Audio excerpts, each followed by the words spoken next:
आप लोग को तो ये पता होगा कि आप लोग बैंक में 1000 रुपए जमा करते हैं तो वो बैंक उस 1000 रुपए में से 300 रुपए रख कर 700 रुपए किसी और को लोन दे देती है। फिर भी आप कभी भी अपने बैंक एप्लीकेशन ओपन करके देखेंगे बैंक बैलेंस तो आपको 1000 रुपए ही दिखेगा और आप वो 1000 रुपए कभी भी आप एटीएम से विड्रॉल कर सकते हैं। तो आखिर यहाँ पे एक सवाल आता है, बैंक जो 700 रुपए अगले पर्सन को लोन दी है वो कहाँ से दी है?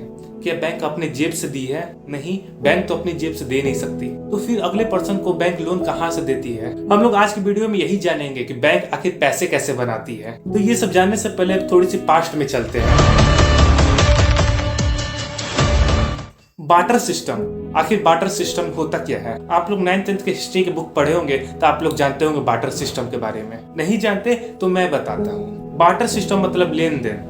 जैसे कि राम के पास ज्यादा क्वांटिटी में चावल है और श्याम के पास ज्यादा क्वांटिटी में आटा है। जैसे कि राम के पास है ज्यादा क्वांटिटी में चावल और राम को जरूरत है आटे की, और श्याम के पास है ज्यादा क्वांटिटी में आटा और श्याम को जरूरत है चावल की। दोनों राम और श्याम एक दूसरे से बातचीत करके अपने सामान को एक्सचेंज कर लेते हैं। इससे दोनों की जरूरतें भी पूरी हो जाती है। जैसे कि राम को आटे की जरूरत थी तो आटे मिल गई, श्याम को चावल की जरूरत थी तो चावल मिल गई। पर ये सब सिस्टम से बहुत ज्यादा दिक्कत होता था। जैसे कि जिसको आटे की जरूरत है तो आटे वाले पर्सन को ढूंढना बहुत ज्यादा मुश्किल हो जाता था, और जिसको चावल की जरूरत है चावल वाले पर्सन को ढूंढना बहुत ज्यादा मुश्किल हो जाता था। जैसे कि मैं आप लोग को एक एग्जांपल से समझाता हूँ। मान लो मेरे पास ज्यादा क्वांटिटी में ऑयल है और मुझे जरूरत है दाल की, तो मैं दाल वाले पर्सन को हर जगह ढूंढूंगा और हर लोग से जाकर बोलूंगा दाल किसके पास ज्यादा क्वांटिटी में है और किसको ऑयल की जरूरत है। जैसे कि सेम पर्सन मेरे को मिल जाएगा कि जिसको जरूरत है ऑयल की और जिसके पास ज्यादा क्वांटिटी में दाल है। तो इससे हम दोनों एक दूसरे से सामान एक्सचेंज कर लेते हैं। पर इससे एक दूसरे की जरूरत पूरी करने वाले व्यक्ति को ढूंढना बहुत ज्यादा मुश्किल हो जाता था और इससे बहुत ज्यादा टाइम भी वेस्ट होता था। तो ये सब सिस्टम को खत्म करके लाया गया गोल्डन सिल्वर कॉइन। आप मान लो आपके पास 500 सोने के सिक्के हैं। आपको बोल दिया जाए इस 500 सोने के सिक्के को अपने पॉकेट में डालकर घूमना है, तो आप लोग 500 सोने के सिक्के अपने पॉकेट में रख के घूम सकते हैं? नहीं ना, क्योंकि उसमें बहुत ज्यादा वजन हो जाता है 500 सोने के सिक्के में। इससे आपकी पैंट भी खुल सकती है।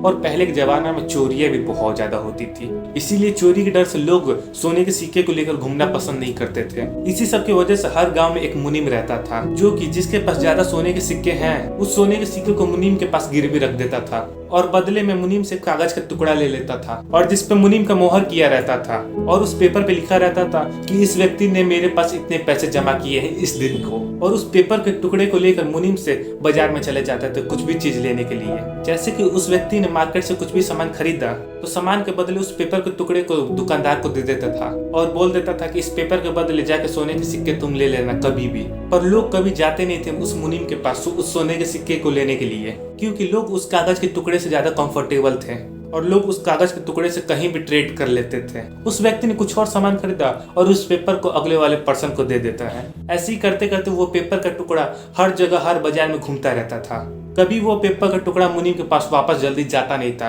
क्योंकि लोग सिक्के लेना जल्दी पसंद नहीं करते थे, इसलिए वो कागज का टुकड़ा ही पूरे बाजार में घूमता रहता था डेली। पर इससे तो ये प्रॉब्लम खत्म हो गई, पर साइड से एक बहुत बड़ी प्रॉब्लम खड़ी होती गई, जिससे अभी भी अमीर और अमीर होते जा रहे हैं और गरीब होते जा रहे हैं। जो मैं अभी आप लोग को ये टॉपिक बताने जा रहा हूँ वो बहुत ज्यादा खास टॉपिक है, आप लोग बहुत ध्यान से सुनना।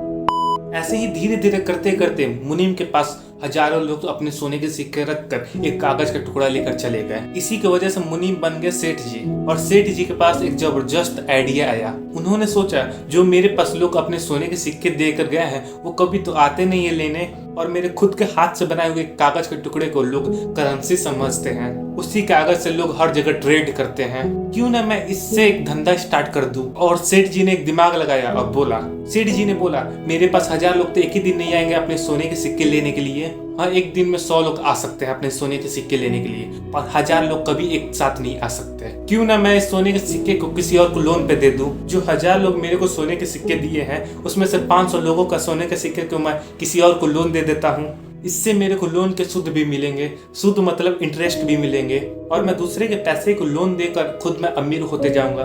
तो उन्होंने दिमाग लगाया कि उस 500 लोगों के सोने के सिक्के को किसी और को लोन दे देते हैं, और जो लोन लिया रहता है वो सूद भी देता है, तो इससे सेठ जी और भी अमीर होते जाते हैं। और यही सिस्टम अभी तक चलता आ रहा है। पर अभी मुनीम और सेठ जी तो ऐसा नहीं करते, क्योंकि मुनीम और सेठ जी तो रह नहीं गए हैं, बट बैंक अभी भी ऐसा करता है। देखिए मेरी बात बहुत ध्यान से सुनिएगा कि बैंक कैसे पैसे बनाता है। जैसे कि मैं आज बैंक में जाकर 10,000 जमा कर देता हूँ और वो बैंक मेरे पैसे को 25% रखकर 75% किसी और को लोन दे देते हैं। जैसे कि आज मैंने बैंक में 10,000 रुपये जमा किए और वो बैंक 7,000 किसी और को लोन पे दे देता है और मैं बैंक का एप्लीकेशन ओपन करके देखूंगा या फोन पे या गूगल पे ओपन करके देखूंगा, बैलेंस चेक करूंगा तो मेरे में 10,000 रुपये ही दिखेंगे और मैं वो 10,000 रुपये कभी भी कहीं भी विड्रॉल कर सकता हूँ। ऐसे तो यहाँ पे एक सवाल उठता है कि मैंने जो 10,000 रुपये जमा किया वो 10,000 रुपये मेरे में भी शो कर रहे हैं और जिसने लोन लिया उसके पास भी 7,000 रुपये शो कर रहे हैं, तो ऐसे बैंक के पास तो 17,000 रुपये हो गए। तो बैंक यहाँ पे एक्चुअल में वर्चुअल पैसे बनाता है। आरबीआई भी सोचेगा कि मैंने तो 10,000 रुपये प्रिंट किए हैं, तो ये बैंक वाले ने 17,000 रुपये कैसे बना लिए। ऐसा एक बार नहीं होता, बैंक वाले तो दिन भर में हजारों बार करते रहते हैं इस तरह का काम। और ऐसा एक्चुअल में आरबीआई कभी सोच भी नहीं सकते इतने पैसे प्रिंट करने का जितना बैंक वाले वर्चुअल पैसे बना देते हैं। आप लोग सोच सकते हो बैंक वाले ऐसा डेली करते होंगे, deposit loan withdrawal, deposit loan withdrawal, deposit loan withdrawal. इससे कितने बैंक वाले पैसे बनाते होंगे। आप ही के कमाए हुए पैसे से बैंक वाले पैसे बनाते हैं।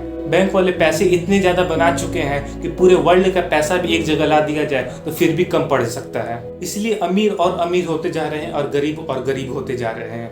ऐसे वीडियो के लिए डू सब्सक्राइब।